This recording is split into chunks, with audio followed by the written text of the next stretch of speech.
এই মাছটা কে কীভাবে রান্না করেন বলেন তো? আমার কাছে তো এই মাছটা বেশি করে টমেটো, পেঁয়াজ, কাঁচামরিচ দিয়ে রান্না করলে বেশি ভালো লাগে। তবে হ্যাঁ, অনেকভাবে রান্না করা যায়। আজকে আমি যে রেসিপিটা সচরাচর করে থাকি সেটাই আপনাদের সাথে শেয়ার করব। আসসালামু আলাইকুম এভরিওয়ান, সবাইকে রসনা বিলাস থেকে অনেক অনেক স্বাগত। মাছটাকে আমি এরকম সাইজ করে কেটে নিয়েছি আর খুব ভালোভাবে ধুয়ে পরিষ্কার করে নিয়েছি। এখন অ্যাড করে দিচ্ছি স্বাদ মতো লবণ, আর দিয়ে দিব 1/4 টিস্পুন পরিমাণ লাল মরিচের গুঁড়া, আর দিয়ে দিচ্ছি 1/4 টিস্পুন হলুদ গুঁড়া দিয়ে খুব ভালোভাবে মেখে নেব। আর হ্যাঁ, মাছ ধোয়ার সময় অবশ্যই কিন্তু লবণ কিংবা একটু লেবুর রস দিয়ে মেখে দিবেন, তাহলে কিন্তু আর মাছ থেকে কোনো রকম গন্ধ লাগে না এভাবে যদি আপনি ধুয়ে নেন। মাছ মাখানো শেষ হয়ে গেলে একটি ফ্রাই প্যানে আমি দিয়ে দিচ্ছি 3 টেবিল চামচের মতো সয়াবিন তেল। তেলটা যখন গরম হয়ে যাবে তখন একে একে মাছগুলো দিয়ে দিব। আর একই তেলেই কিন্তু আমি বাকি রান্নাটা করব, সেজন্য তেলের পরিমাণটা প্রথমে একটু বাড়িয়ে ব্যবহার করলাম।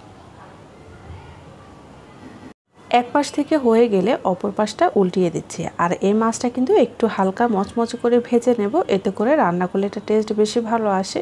মানে দুপাশে একটু মচমচে হবে আর ভেতরটা কিন্তু অনেকটাই সফট থাকবে, তাতে করে কিন্তু রান্না করলে এটা টেস্ট বেশি ভালো আসে। আর সরাসরি মশলা কষিয়েও তারপরও রান্না করা যায়, সেটাও কিন্তু খেতে বেশ ভালো হয়। তবে আজকে আপনাদের সাথে ভেজেই রান্না করে শেয়ার করছি। মাছগুলোকে তুলে নিয়ে আমি 1 কাপের মতো দিয়ে দিলাম পেঁয়াজ কুচি। পেঁয়াজটাকে কিছুটা নরম করে ভেজে নেব।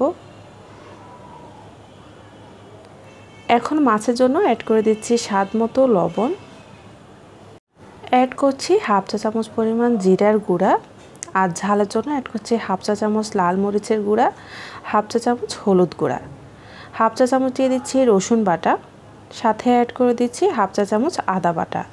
এখন এই মশলাটাকে কিছুটা সময় নিয়ে একটু ভেজে নেব। এতে মশলার কাঁচা গন্ধটাও দূর হবে আর রান্নার টেস্টটাও কিন্তু বেশ ভালো আসবে। কিছুক্ষণ এভাবে মশলাটাকে ভেজে নিয়ে এখন অ্যাড করে দিচ্ছি পানি।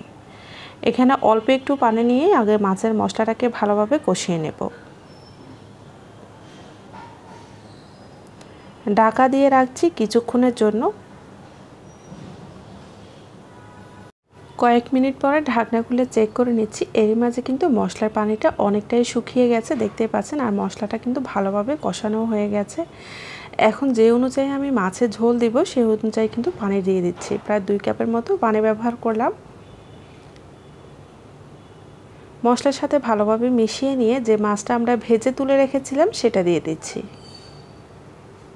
আর পানির পরিমাণটা এমনভাবে দিতে হবে যাতে মশলা কিন্তু খুব ভালোভাবে মাছের ভেতরে ঢোকে আর খুব বেশি ঝোলও না থাকে। মাছটাকে মশলার সাথে উল্টে পাল্টে নিয়ে দিয়ে দিচ্ছি বেশ বড় সাইজের 2টা টমেটো কুচি, একটু মোটা মোটা করে কেটে দিয়েছি। দিয়ে দিলাম 3-4টার মতো কাঁচামরিচ, আপনারা যে যেরকম ঝাল খাবেন সে অনুযায়ী অ্যাড করে নেবেন। এখন ঢাকা দিয়ে আবারও রান্না করে নেব।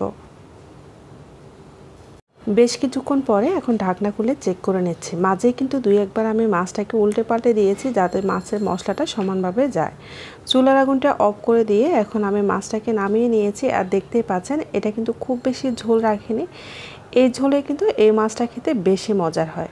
তবে অনেকভাবে রান্না করা যায়। রেসিপিটা যদি ভালো লাগে অবশ্যই চ্যানেলটি সাবস্ক্রাইব করে রাখবেন। ভালো থাকবেন।